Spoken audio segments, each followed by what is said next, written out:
What's up, YouTube? Welcome to Bleacher Boys Sports Podcast with your hosts, Brian Hill and Gavin Murphy. Make sure you like and subscribe so you get all of our content. We'll see you soon. Let's go. All right, Gav, let's get into our first subject at hand. March Madness. It hasn't been very mad so far, but there's definitely been some great games so far. All the number one seeds are still intact. All the number two seeds are still intact. So no huge upsets. But with all the big boys still in play, Houston, and Houston, and Auburn still at hand. Yep. Who do you have making it to the Final Four going forward? What have you liked so far? Yeah, man. So I've had a couple brackets. I'm actually looking at them right now, keeping track of them. They're pretty good. I got one with Florida that I really like. It's at the top right now, and then I got another one with Auburn that I really like. So we'll see. I think, dude, correct me if I'm wrong, but would this be the first time that all number one seeds make it to the Final Four? I have no idea. We need to make it big so we can get a stat guy, so we don't have to Yeah, do this kind of info. yeah. I'm Because telling you.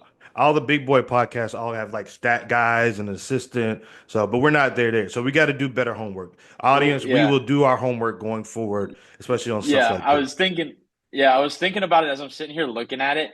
I mean, dude, I tell you, so I did pick in one of my brackets, I think in all of my brackets, I picked McNeese to win over who was it that they beat? It was McNeese over, oh gosh, did I just lose it? McNeese over Clemson. Yeah, McNeese over Clemson. I yeah. picked that in the first round. I was pumped. Dude, in one of my brackets, I had Midwest. I swept the Midwest. So I had Houston, Gonzaga, McNeese, Purdue, Illinois, Kentucky, and UCLA and Tennessee. I swept it. And right now, I'm still perfect. Right now, I got Houston who beat Gonzaga. I had Purdue over McNeese, which they did. Kentucky and Illinois are in the background, and I picked Illinois over this on this bracket. But man, it's been good. It's been good. I don't think it's disappointed. I think we've had some good stuff. I think that you're starting to see a trend with the NIL money Yeah. and people being able to pay players. These number one seeds, like you're going to start to see, they're going to be powerhouses. I mean, you look at the SEC, like how mad are people going to be if the SEC has what it would be? It's got a potential to have three teams in Yeah. the Final Four. I Yeah. mean, how mad are people going to be? But it's a testament to how good the SEC was this year. I mean, the Yeah. Big East did it back in the day. So there's a lot of things that you can take from it, man. I think personally, the three locks that I have for the Final Four are going to be Duke, Auburn, Florida. I think they're powerhouses. I think that they deserve to be there, and I think they will be there. Gotcha. Yeah, man. I'm definitely with you on that. Um, I watched the Florida game and they were playing UConn today. And Hmm. uh, when I turned it on, UConn was up in the second half. I watched pretty much the whole second half. And Florida, man, fought back. Was a Walter Clayton, the junior. Yes. Hit some big threes down the road. Hit some big free throws down the road. And that was a really impressive win by Florida. I watched the Duke game to follow up after that, and they handled business from opening tip to the final buzzer. So they look dominating. And the other two teams I caught the highlights for, and they look good as well. So it's going to be interesting to see how this plays out. I like my pick Auburn, but we weren't when we recorded last time we were talking about March Madness. We were unsure of Cooper Flag's injury status. So um, I'm gonna throw a secondary one, and it definitely won't surprise me with Cooper Flag being back if Duke goes ahead and takes his things as well. But I'm going to stick with my pick for Auburn from now. But if Duke wins it, I don't want people to hate me for it. Yeah, no, I'm there with you, man. I actually did not pick Duke in any of my original brackets, just not knowing his. We all know, man. I mean, we can both attest to it. Being former athletes at a high level, there's a difference between being hurt and being injured. Everybody hurts, man, and you don't know in today's day and age. Are you hurt? Are you sore? Or are you just injured? Like, are you just straight up like? hey man, this don't feel right, I can't go. Um, there's a huge difference. And I feel like in today's generation, what we watch and what we see, and it's just kind of where everything's gone to. But the biggest thing for me watching that whole Cooper Flag thing unfold was, okay, hey, are you hurt or are you injured? Can you go? Like, are you going to gut it out and cut down that net? Or can you not go and we're having to figure out a whole new game plan without you? Yeah, exactly. So I love that. And let's move on to the next one, which we have opening week of baseball coming out, bro. Yeah. Um, Very excited for this. I think, like I said in the last podcast, this would be my first time playing fantasy baseball in, I don't know, 8, 9 years. I'm playing with a bunch of West Coast guys. I got a buddy from Olive Branch. I got one guy from the South that's in this league. All the other guys are from like California and Washington and Oregon. So it's been interesting being in this group chat for the last couple of weeks. But I'm still looking forward to it. And we actually have our draft in like 2 hours. So, but I did my prep earlier today, and I'm excited to see how it rolls out. I have one of the last picks, which kind of sucks, but at the same time, it's the snake draft. So I get to pick and then turn right back around and make my, next pick right after that. I don't have to wait all the way till it gets back to the top. But with opening week of baseball coming out, what are some matchups that you're looking forward to as seeing and opening the season? I think this coming Thursday. Yeah, no, it is this Thursday. Real quick though, before we get into it, with the draft, man, you guys haven't drafted yet, right? Correct. Who are you looking at for your number one guy? Who is it? I know Sam from the gym, man. Sam Yeah. loves him some fantasy baseball. Yeah. So who are you taking? Who's the guy? Well, I think all the big dogs are going to be off the board. Shohei's going to be gone. Judge is going to be gone. I'm not sure Soto will be gone super early. I think he's definitely more of a real life player than a fantasy player. But I do think he's going to be in a good lineup. But the guy, and I think Ellie De La Cruz is definitely going to be gone in the top five picks. Um, so my kind of sleeper first round pick, and I have to see how the draft is going to play out, is going to be O'Neal Cruz. I think he's going to destroy the baseball and run. I think he's going to have a 40-40 year and may even push for a 50-50 year. But I definitely think he's going to be a 40-40 guy. Good thing errors don't count against you in fantasy baseball. Um, but I think he's going to tear it up. If he can hit, man, 290, 40 home runs. I mean, I think him and Judge have some of the best off the bat velocity year in, year out for the last 3 years. And I don't think Stanton is in there as well, but he's hurt so often, so he's not a really good fantasy pick. But my guy is Ellie De La Cruz. And then it is going to behoove us to pick strong pitchers this year. So I won't give you my first pitcher off the board.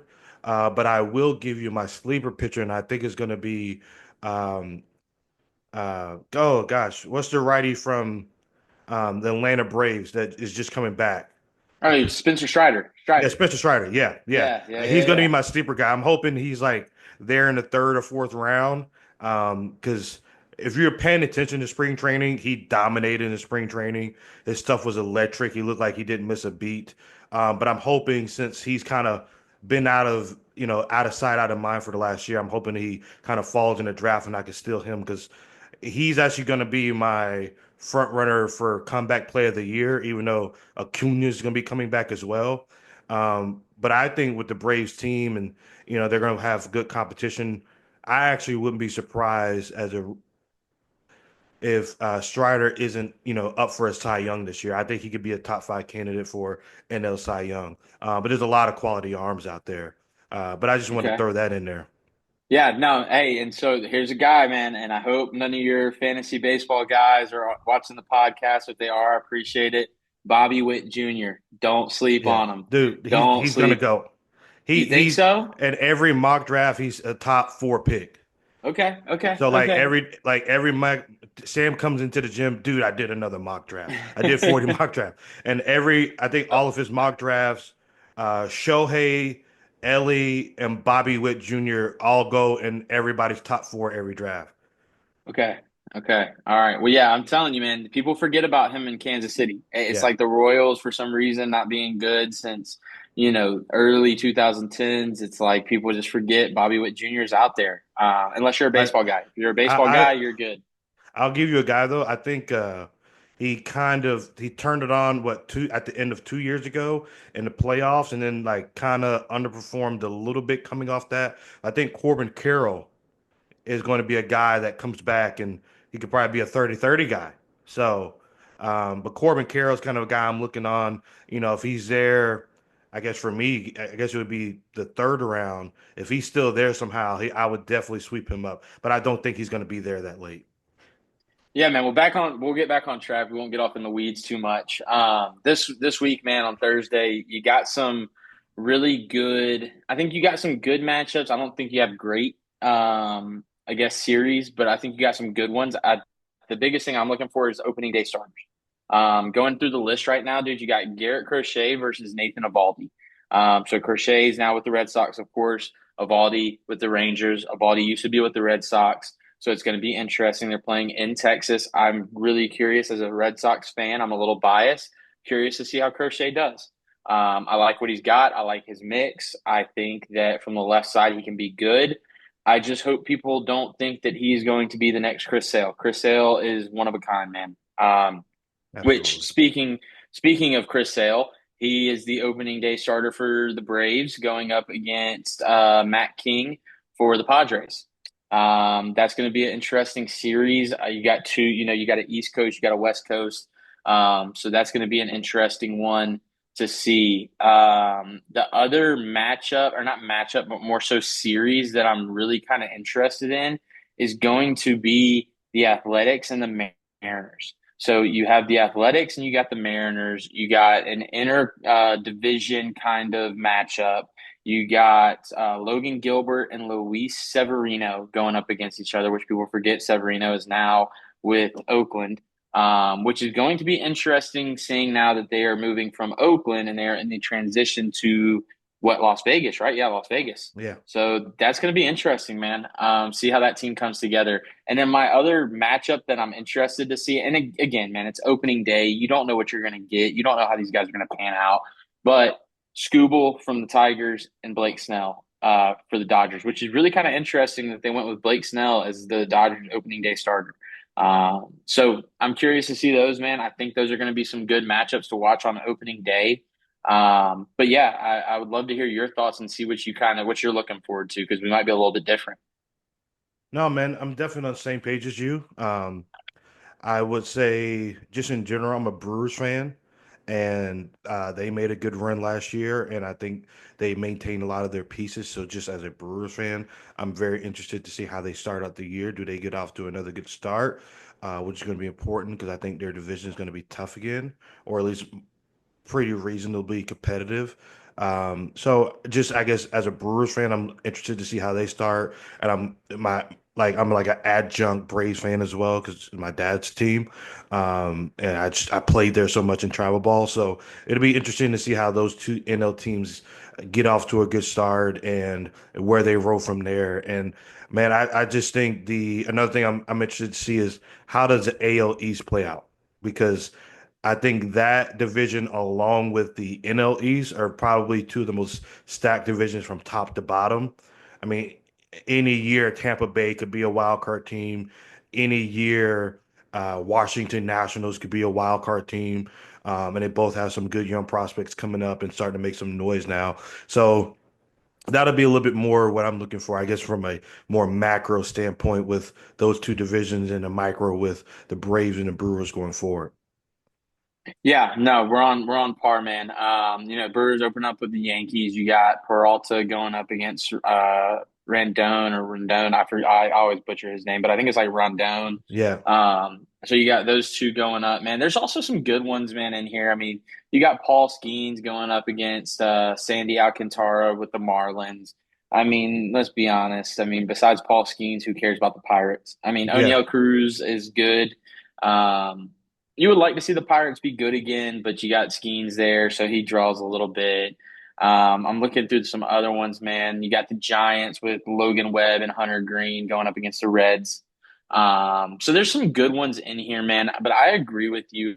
I am really curious to see who jumps out to a hot start and if they can maintain the hot start. That is huge with baseball. It's huge at any sport. Momentum, Yeah. dude. If you can get, even if you start off slow, right? You start off slow, but you can get in a groove right there before the All-Star break, and then you can carry that on solid. You're gonna have a good chance to make a playoff push.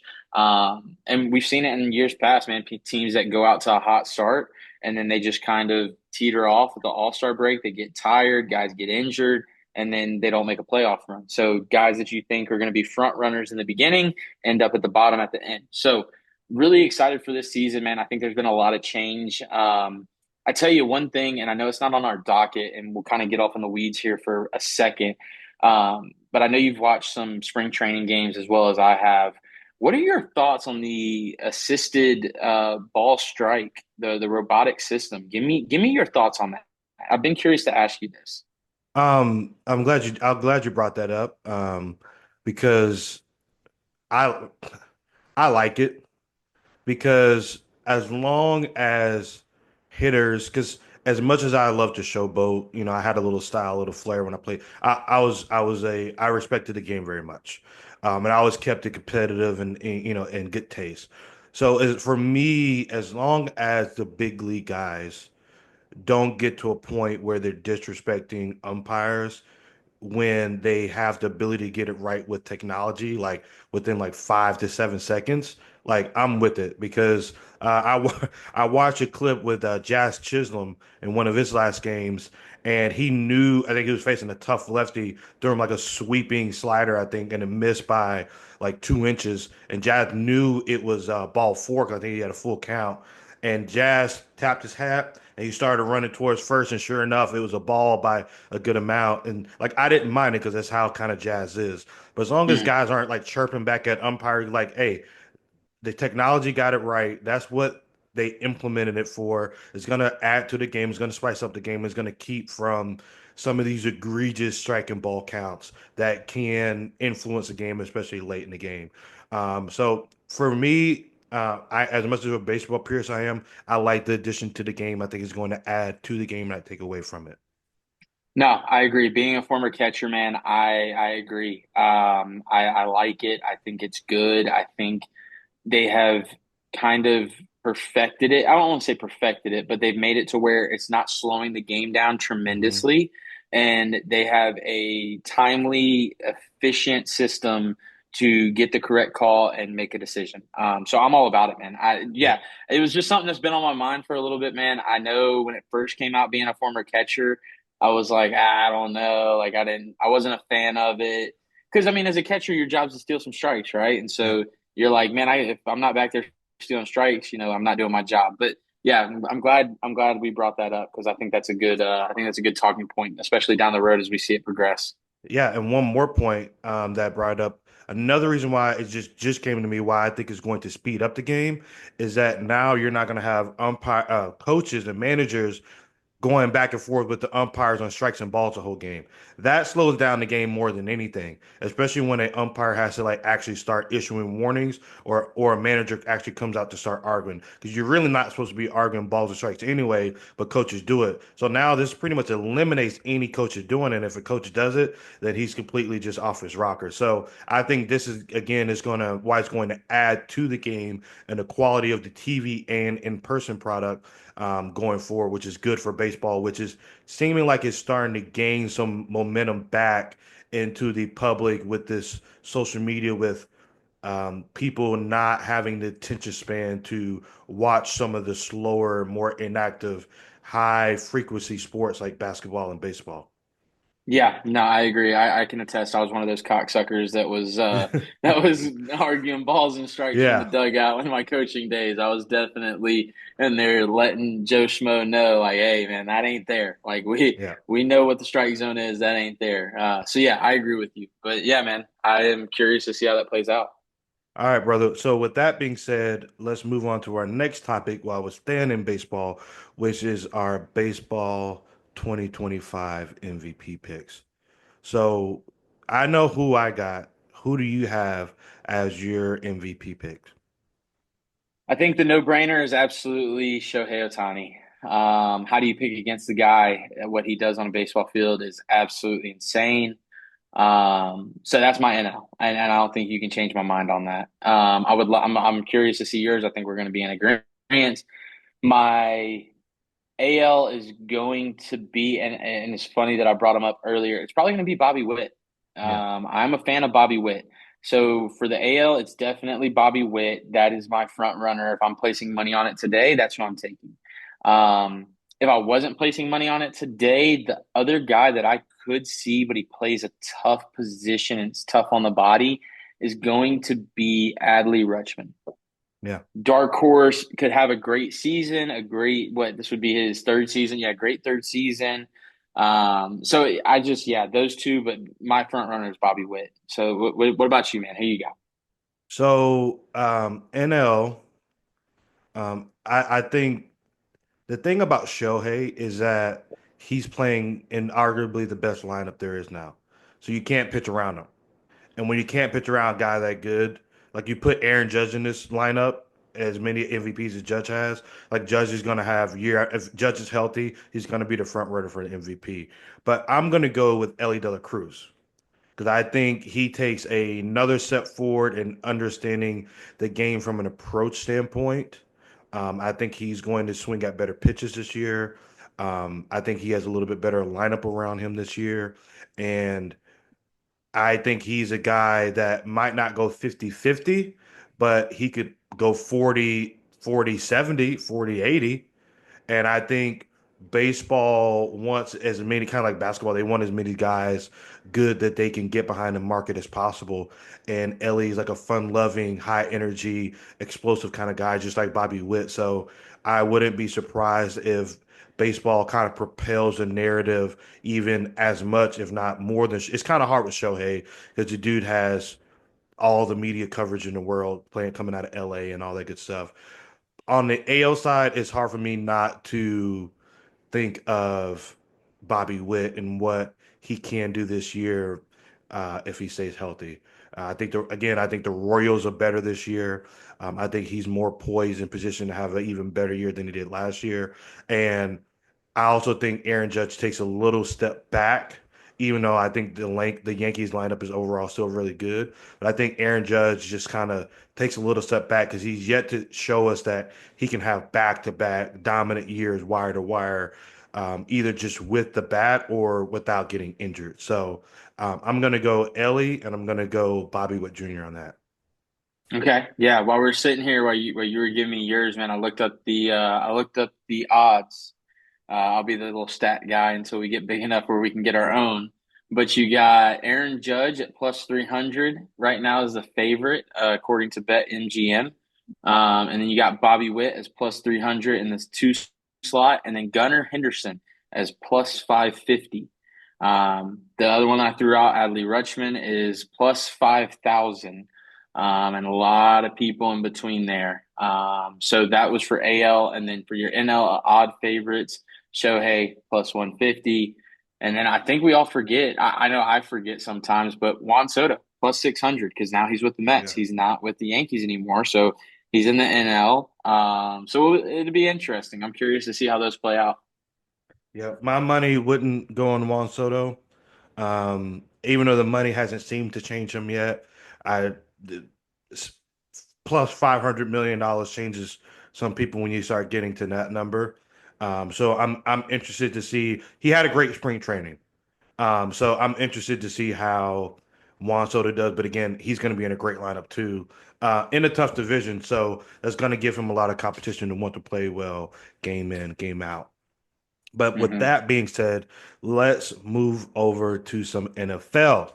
Um, with the Jamar Chase and T. Higgins signing this weekend with the Bengals, I wanted to see what your thoughts were on who was your favorite wide receiver duo going into this year across the NFL landscape. Yeah, man, I think you kind of just gave mine away. It's definitely going to be Jamar Chase, T. Higgins. And I think a big reason for that is who they got in the pocket and Joe Burrow. Big fan of his. I think that that's going to be the best duo. I think the thing that I don't like is the fact that there's a lot, you feel like there's a lot of turmoil there. You feel like there's a lot going on in Cincinnati right now. And you hear Joe Burrow being outspoken about it. You hear him talking about we got to pay these guys, with the Trey Hendricks and stuff. It's just there's a lot going on. I think that duo could potentially go down as one of the best ever. I think a Super Bowl has to be in there for that conversation to be had. But I think that right now, as it stands today, NFL season, it starts tomorrow. I'm taking that's my best duo. Um, I can't disagree with that.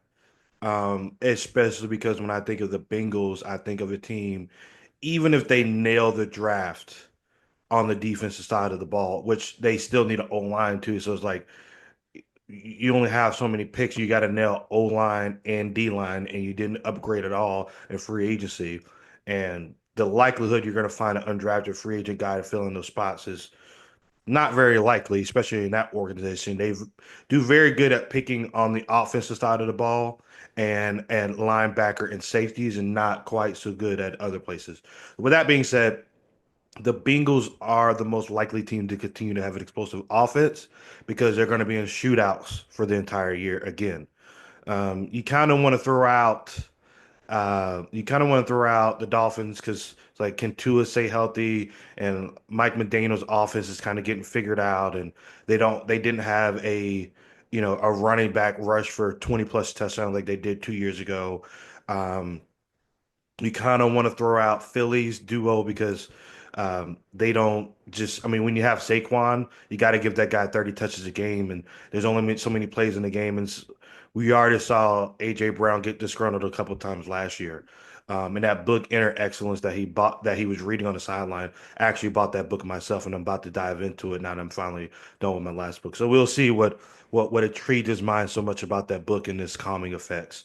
Um, but I'm going to go out on a limb and say I think that Justin Jefferson looks at Jamar Chase. And I think they have this friendly, lovely battle together of who's really the best wide receiver. And I think even with JJ McCarthy being wide receiver one, I think Justin Jefferson and Jordan Addison will end up being the best wide receiver duo this year because I think they have a better offensive play caller. They definitely have a better O line coming back I think they lost their left tackle for the year about halfway through the year last year, and that hurt.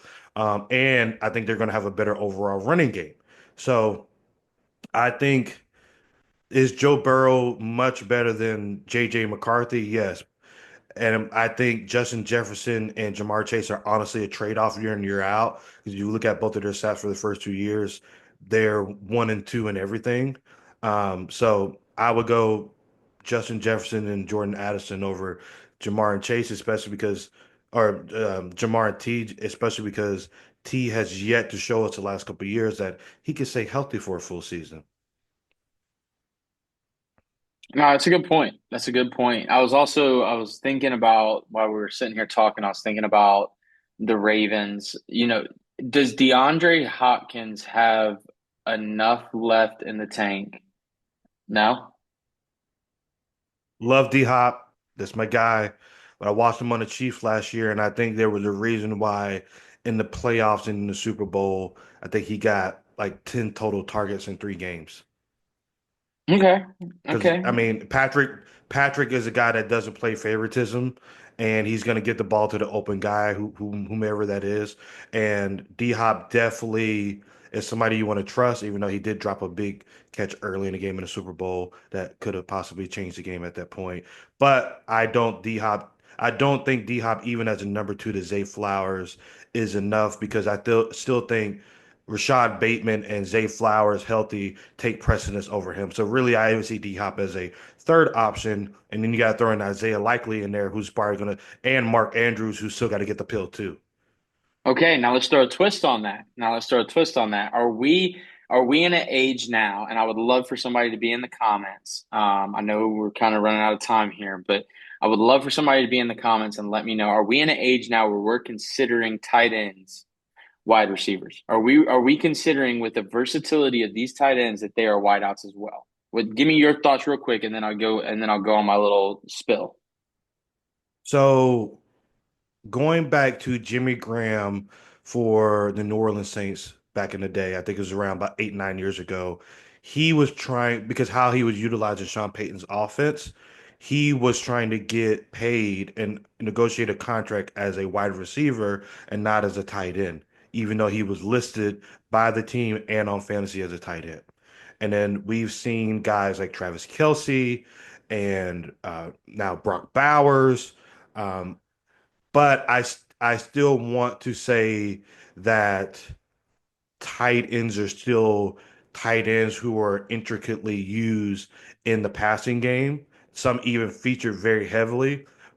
But if anybody's going to break the mold, and I didn't watch this guy in person, but I watched him play like 6 times last year, and I really wish there was a way we could trade for him. I know the Rays would never trade him, but if anybody's going to break the mold, it's going to be Brock Bowers. Because if I firmly believe if Jaden Daniels didn't have the year he had, Brock Bowers wins Rookie of the Year, going over 100 receptions, over 12 touchdowns, and over way over 1,000 yards. I want to say he had closer to almost 1,300 yards as a rookie, which is just absolutely insane, being that he had Gardner Minshew and Aiden O'Connell throwing him the ball. Yeah, no, and that brings me. So the guy that I think can break the mold if he can stay healthy, and it pains me to say it, is Kyle Kyle Pitts. Pitts, yeah, 100%. Yep, Yeah. yep. And I think that if we're talking about best duo that way, if he can say, and there's a lot of ifs in this, so don't hate me in the comments. There's a lot of ifs in this, but him and Drake London could be the best 1-2 punch in Atlanta with Michael Penix being, I mean, I guess you could call it his second season, but realistically his, first Yeah. full season. And I think that there could be some magic happening in Atlanta with the Falcons. No, I 100% agree with you because I've taken Kyle Pitts 2 out of the last 3 years in fantasy, and I had Drake on my team in a different league last year. And I really like Drake a lot.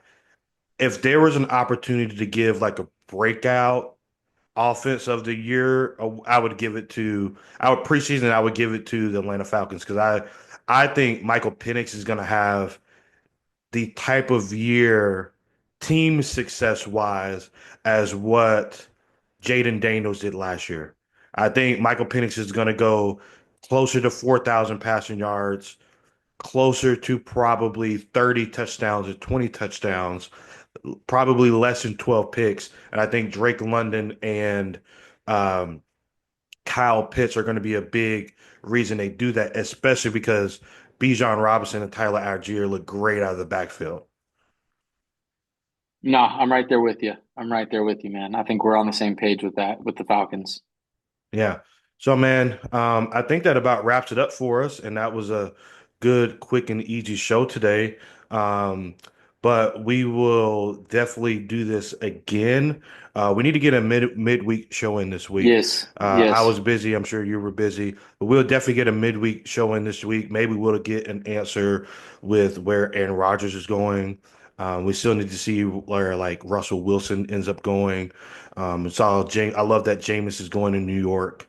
Um, we're getting closer to the draft, and then we'll have to see how March Madness is playing out. So maybe let's look at maybe like a Wednesday or Thursday show, maybe to let the ball drop a little bit, and then we'll Hmm. definitely have a lot to talk about. Next Sunday is opening baseball will happen. This week was also kind of a stale week in like the basketball world because like Yeah. last time we talked about the Lakers, like they were on the up and up. And then like last night they've gotten blown out twice in Hmm. this week. And last night they had a full team and got blew out by the Chicago Bulls by like Yeah. 25 points. Yeah. So man, the West is outside of OKC, the West is just kind of looking crazy right now. Hmm. And there's like what 5 teams that could all still finish in second place Oh in the yeah. West. There's like they're all within like a game and a half with I want to say around 12, 13 games left to go in the season. Houston, Grizzlies, Denver, Lakers, and I think one more team in that mix. Yeah. But So the way the yeah, standings sit right now is you got the Thunder at the top. Rockets have popped up there to number two. The Nuggets, the Lakers, the Grizzlies, the Warriors are at six. The Clippers, the T Wolves, the Kings, and then the Suns. Mavericks have, oof, we can cover that down the road, but Mavericks are down to 11. So yeah, so it'll be interesting to see how the West shakes out. I think no shock to anybody. The East is standing where it's standing. I mean, it's going to stay a stale match with Cleveland and Boston, and the Knicks is 1, 2, and 3. So yeah, no, I think and next Sunday also some big news. I'm going to the Savannah Bananas. I'm gonna Oh, go. I got sick. some, yeah. So I got some buddies coming in, man. They have coached for the Bananas in summer ball. And they're coming into town playing at Truist. So I'm excited about that. That'll be a good time. I'm going to go on Sunday. I think the game time's like 3:30, so we'll shoot for a little bit later recording, but it'll be cool to kind of talk about that a little bit, Yeah. see my thoughts. Being, I can finally see it in person. See what I think. So I'm curious about Yeah. it for sure. Yeah, you definitely gotta let me know because me and my wife were looking at that last summer. But I think for some reason, maybe when we looked at the tickets, they were like higher than what we'd be willing to pay for at the time. So we're like I would definitely do that because I think this is even a better experience than like going to watch a Harlem Globetrotters. And Hmm. I watched them play like 7 or 8 times. So I definitely want to check them out. So you'll definitely have to let me know. You may win me over to trying to go see them play locally sometime. Yeah, for sure. No, and dude, the toughest part with their tickets is they're always sold out. Yeah. Thank goodness I got buddies and former players that play with them.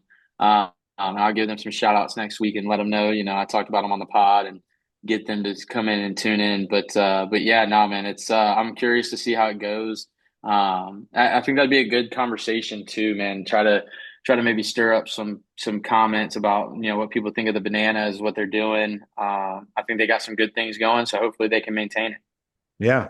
All right, brother. Well, good talking to you. And again, make sure y'all like and subscribe. And we'll be back next week for another Bleacher Bros Sports Talk.